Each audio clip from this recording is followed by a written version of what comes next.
करण्यासाठी इथे जमलो आहोत। संपूर्ण देश स्वातंत्र्याच्या वर्धापन दिनाच्या उत्साहात मग्न झाला आहे। तसेच मला माझे विचार तुमच्यासोबत मांडण्याची संधी दिल्याबद्दल सर्वांचे आभार मानतो। माझे नाव अनिरुद्ध सहाशे चोगले, इयत्ता 3री। माझ्या शाळेचे नाव जिल्हा परिषद प्राथमिक मराठी शाळा नंबर 1 जत।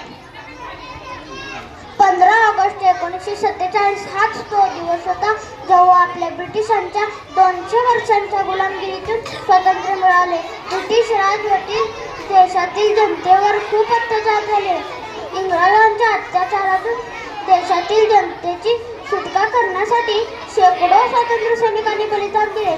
महात्मा गांधी, सुभाषचंद्र बोस, भगतसिंग, मंगल पांडे, राजगुरू, सुखदेव यांसारख्या अनेक क्रांतिकारकांनी, स्वातंत्र्य सैनिकांनी देशाला स्वातंत्र्य करण्यात मोलाचे योगदान दिले।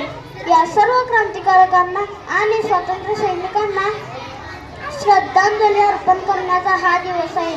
मित्रांनो, दरवर्षी 15 ऑगस्ट हा दिवस होतो आणि आपण स्वतंत्र आहोत आणि स्वतंत्र राहू ही भावना हृदयात आणि मनात जागृत होते।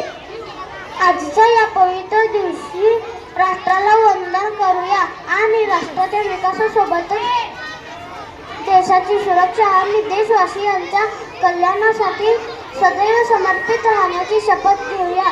तुम्हा सर्वांना स्वातंत्र्य दिनाच्या हार्दिक शुभेच्छा। जय हिंद, जय भारत।